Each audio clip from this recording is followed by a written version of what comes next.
And you can start whenever you want Alright. Welcome everybody to Tales from the Tabletop. This is our D&D, well, mostly D&D special show where we talk about events from the past or certain things about D&D that bother us, or about tabletop gaming in general. This doesn't have to be D&D. It can be Pathfinder. It can be any RPGs. It could even be board games or card games.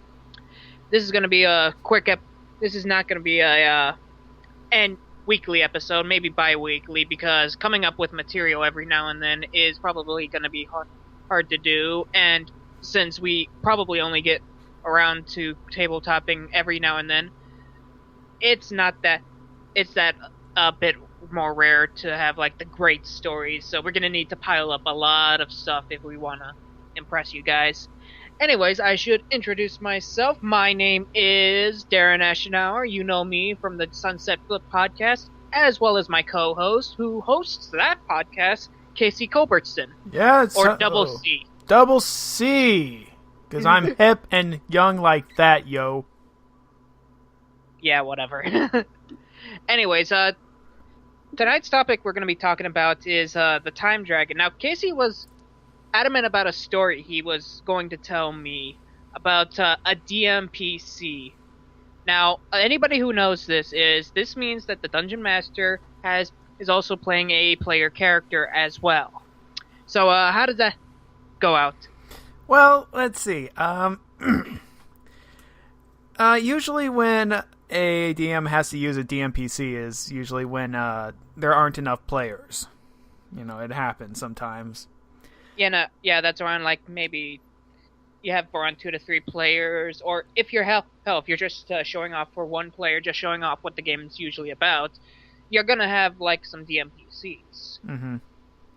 And it's very tricky to have it, play it, to make sure that it's fair for the rest of the players, because it's for the players, really. Mm-hmm. That's the whole point.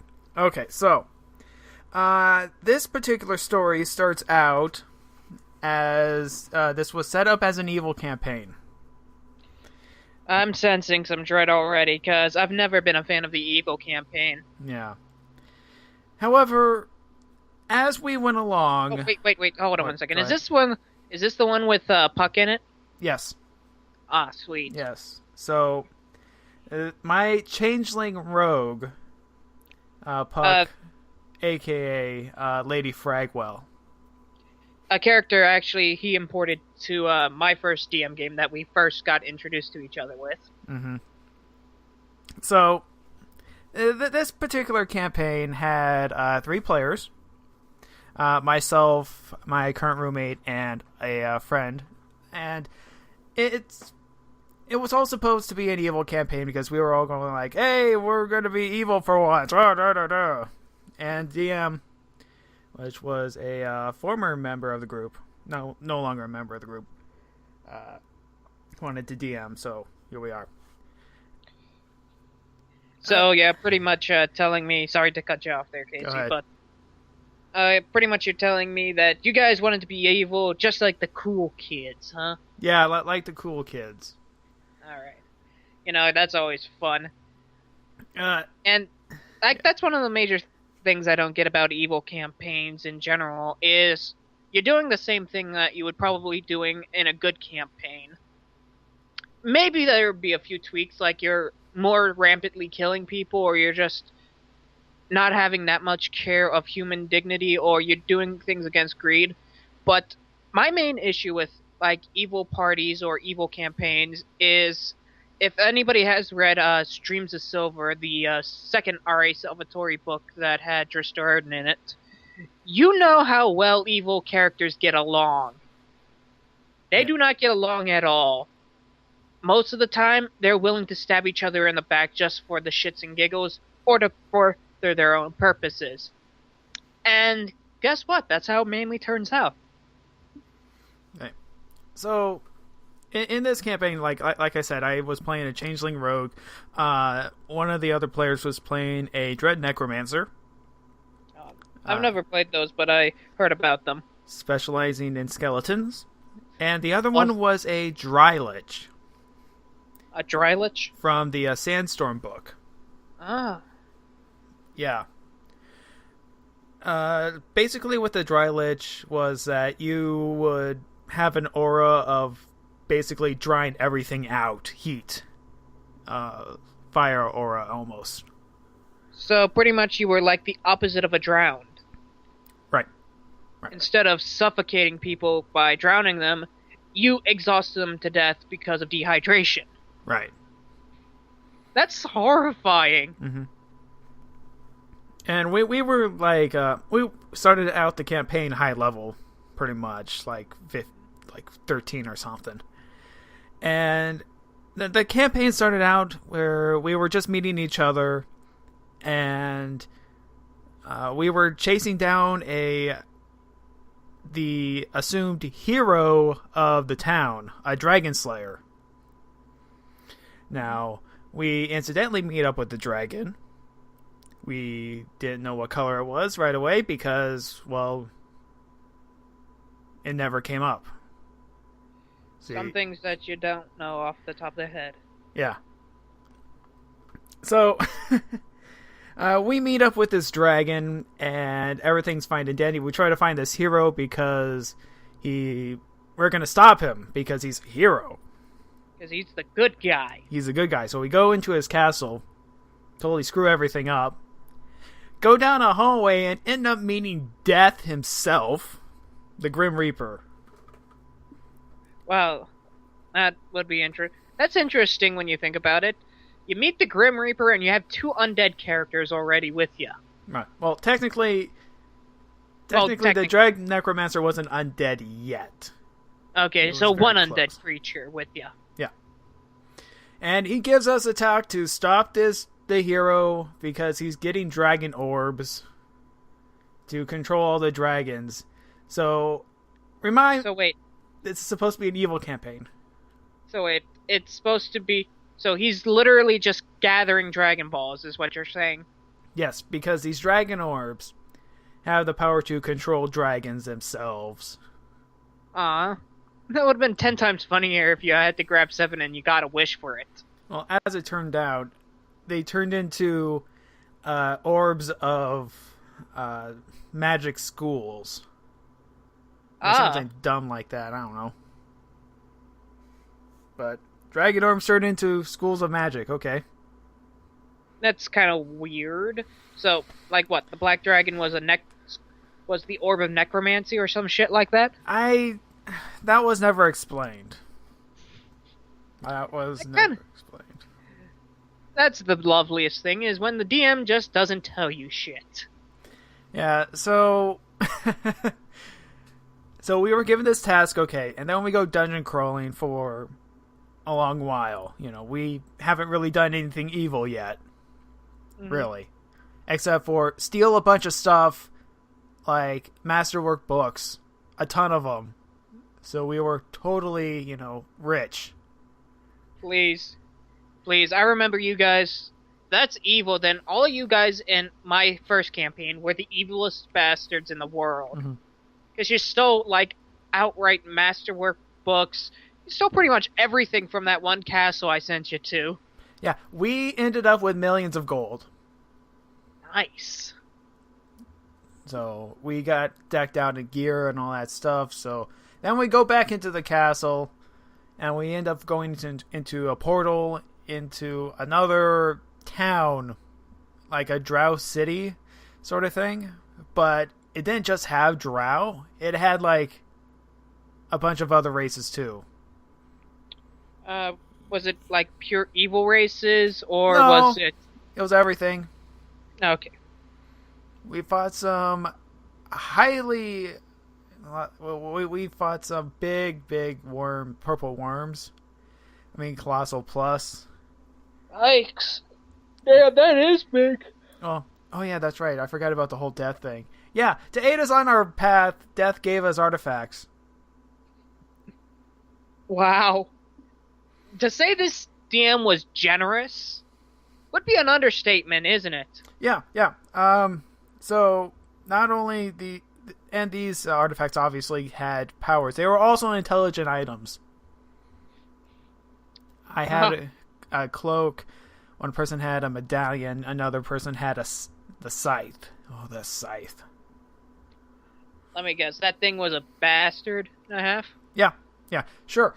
With my cloak, I could turn ethereal. Oh, that's cool. That's actually really useful for a rogue. Yeah.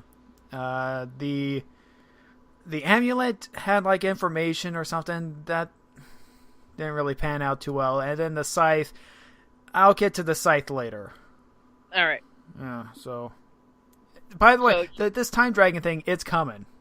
It's like, come on, we're getting the prequel down. We got to set up the story, then we'll get the big payoff in the end. Yeah, so... Got to do this correct.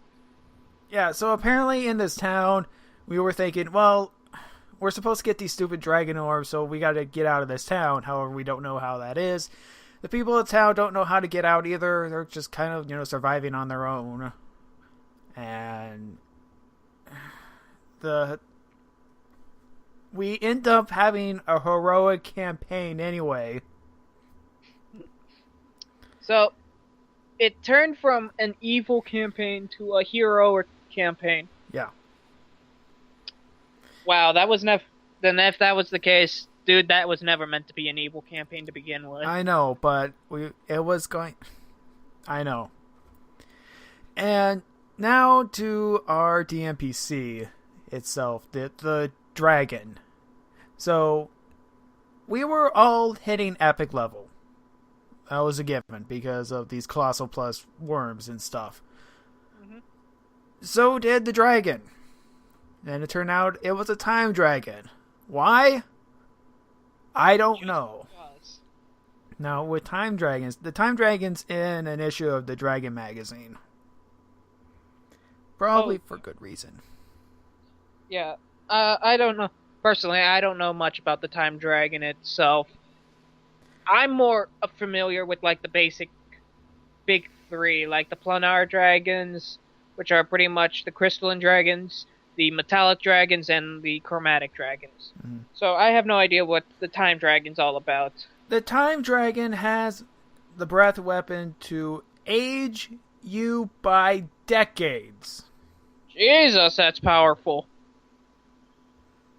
And most people might think that's bad, but think about all the losses that a person gets when they get older. Or the power to turn back time with the same breath. Doing the same thing again. Wow. No wonder it was in Dragon magazine. That's just powerful as all hell. Yeah. So we have this time dragon hanging around us. And my character should have died at least 3 times in that campaign. Easily. Because I make my characters organically, and, I don't power game very much, and I expect them to die. So pretty much what you're saying was this was a power gaming group? Yeah. Man, I can feel you right there. Yeah. So constantly, like every few encounters that we have where I'm getting close to death like usual, the dragon will swoop up, defeat the enemies, hey, we're done. Or save my ass, and we'll be done. So it's like, okay. Wow. So pretty much what you're saying is that this character was invented to be your Deus Ex Machina. That was pretty much just there to be your safety net. Yeah. Is what you're saying. Yes. To make sure that we don't die. Wow. That's, if anybody has ever listened to Counter Monkey, Spoonie's, retelling of D&D, he talks about one episode where he talks about the RPGA coddling players, pretty much saying that RPGA doesn't like players to get killed. Now, personally, I've always been against that philosophy myself. I've once or twice accidentally killed a character, but that's how the game rolls. That's how the cookies crumble. Yeah. But the major issue with that is that there's no sense of danger. I mean, you were never fearful for your character's life, were you, Casey? Not really. I mean, I spent my gold instead of, defensive stuff. I spent it on a rod, Sphere of Ultimate Destruction. Jesus. What brain-dead moron would ever give you that? Well, that's something you just don't get over the counter. Well, we went to Sigil, that's why. That explains everything. And I got a rod of this, so I just shoot out little spheres of annihilation at people. And quick tip on anybody who don't know, Sigil is like the pretty much the I don't want to say Mos Eisley of the plains. It's pretty much the center of the plains for any planar creature. The planar metropolis. Yeah, that's probably the best way to describe it. Yeah. And a sphere of annihilation is a deadly weapon, isn't it? Isn't a sphere of annihilation an artifact? Yes. So already right there, you're getting an artifact spewing rod. Yeah. That literally just throws out black holes. It's just like 50-6d6 or something. if you fail the fort save, otherwise it's 5d6. That's all. Oh, and the sphere stays there for like rounds per level. You move it yourself. Yeah. Oh, it's just 50. Oh, it's just 50d6. I mean, that's nothing. Anybody can shake that off. Or is it 20? I think it was 20, but still, it was a high number. It was a high number. Extremely deadly. Shit that you should not be allowed to have. Mm-hmm. Oh, I also had a rod of, what was it? Not transmute, polymorph any object. Interesting. Did that work on, like, your creatures as well as objects? Or was that just pure objects? It's the most powerful polymorph spell in the game, where you could turn anything into anything, basically. Okay. So I turned someone into a milkshake, and I drank the milkshake. Wow. So, out of curiosity, does that make you a cannibal? It was considered an evil act. Very evil, I would imagine. So, I guess, I don't know. It depends on the duration of the effect, because polymorph any object has a relative duration according to how much changes you do to it due to someone. Nice. Anyways, so pretty much what you're saying with this Time Dragon PC is that you guys were indestructible for the most part. Mm-hmm. So what was the worst? So I have to ask, what was the worst part of it? Okay, the worst part of it. Let's see. We were in a room with a bunch of vines all over the place. The place was like pitch dark. Mm-hmm. And so I couldn't see where we were going. However, other people could see. And we were facing, I guess, some sort of undead treants or something. I'm not completely sure. I just know that there were trees, and they kicked our ass, and they decided to cast Cloud Kill. Whoa. Wait, the trees is Cloud Kill? I think so. My god. But that's kind of hilarious. You're getting your ass kicked by trees. Yeah. That, if anybody's read Order of the Stick, there's a reason why Durkhan is afraid of trees. Right here. Yeah, and the thing was that I couldn't sneak attack them. Yeah. Trees are considered plants, or was it because of the undead thing? I found a way around the undead thing, but these were plants, so I couldn't sneak attack them. And you can't sneak attack a plant. I know. I had like 12d8 sneak attack damage at the time. Nice. Reroll ones. Because of Braces of Murder. I love the Braces of Murder. That is awesome. So I'm getting my ass kicked. I don't know where I am because it's all dark. I hit 0. I go into the negatives. And I'm about to die when the stupid time dragon flies in with its perfect maneuverability, apparently. Because, dragons are known. I'm guessing, this thing was a colossal dragon or some sort of thing. Yeah, however, he wanted to be large sized, so he was large sized. Okay, that makes a little bit more sense. The power to change his shape, because dragons do that sometimes. Well, some dragons can polymorph, dude. Yeah, so polymorph into a smaller version of yourself. I gotta actually see kind of a use for that. Yeah. Makes you a little bit more mobile. Dragons who are large size are very clumsy when they come in air contact. Yeah. I guess if you want to do something like reduce person but more than once, because it doesn't stack normally. Mm-hmm. So I had the dragon save me at the very last minute, and I don't know. Everything was dead. I was almost dying, and at the last moment, I got healed. By the way, with an inflict spell, because I had Tombborn Soul at the time. Oh, okay. Yeah. And yeah, saved at the last minute because I was about to die. Yay! Hooray. Wow, no wonder. I'm guessing that the DM went on with a little while with this character. Did the campaign end with this character, or did the character die in the campaign? The DMPC? Yeah. No, it stuck around. We eventually got to a point where I stole some loot from a what was it? Prismatic dragon.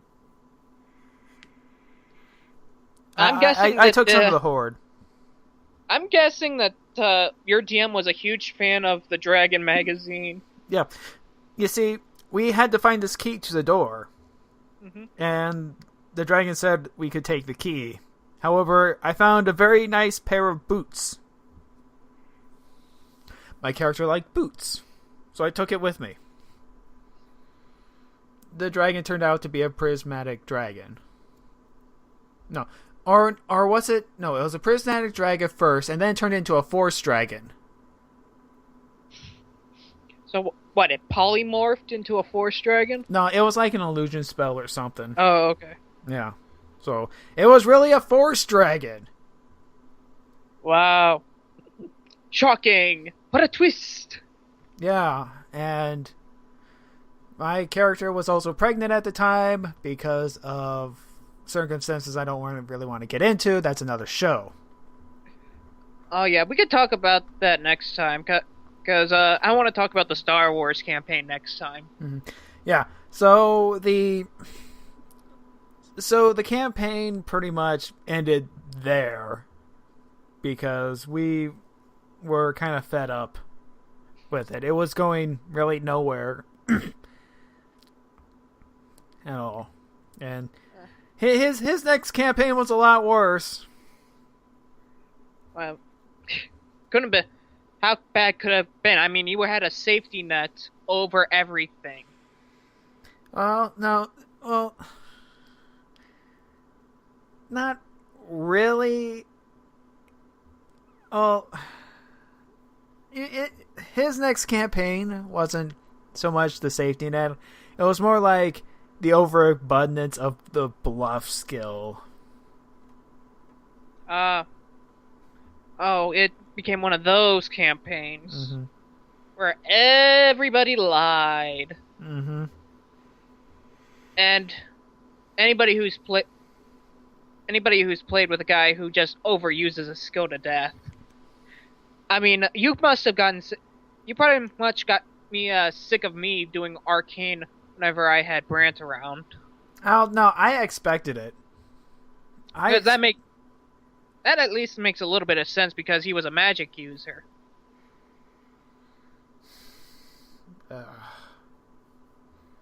But I'm guessing even fighters were bluffing.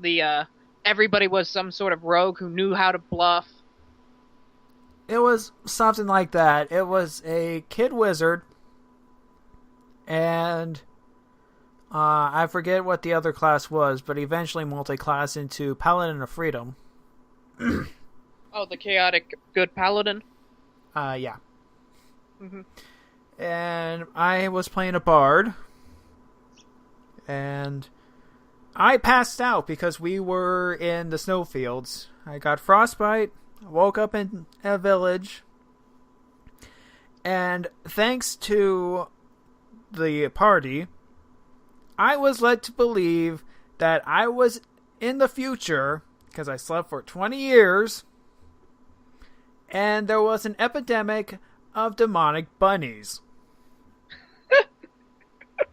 And the whole village was in on it, especially this one douchebag named Gavin or something. Hey, I know a lot of Gavin. I know a Gavin. He's a nice dude. Not every Gavin is a douchebag. And he was, and the DM, same DM, decided to roll his level randomly. This guy was a teenager. Oh, he's an epic expert. So wait, an epic expert teenager. Yes, an epic level expert. Wow. So, for those of you who don't know, for this to happen is monumental.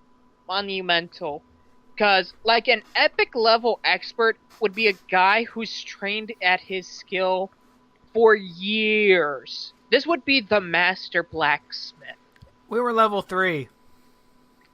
And somehow he caught around a guy who is a master blacksmith at 15. My God. Yeah, and so I was led to believe that there were a bunch of bunnies around, and there was a ritual to send me back in time to stop the bunny invasion. To stop the bunnies. Stop the bunnies. So me being a bar is okay, yeah, I'm going to fix the future. So they put me back to sleep, and I wake up. I thought I was back in the present, but it was all a ruse. And me being a bard, I started to spread the tale of the bunnies. He went insane because in this world, elves were considered evil. The king, who was supposedly human, was really an elf. I decided to tell the world, and that's when my alignment shifted and went into NPC mode. Nice. That's a great exit for a character. That reminds me actually of my first campaign where I had a half-elf who rolled a 1 on his attack. He was in the air while doing this, mind you. Rolled a 1 on his attack, pettered out of control because he had rocket boots on him. It was actually Hellfire boots. He actually gained the powers of Hellfire, and he was using that to speed around on a rocket boot.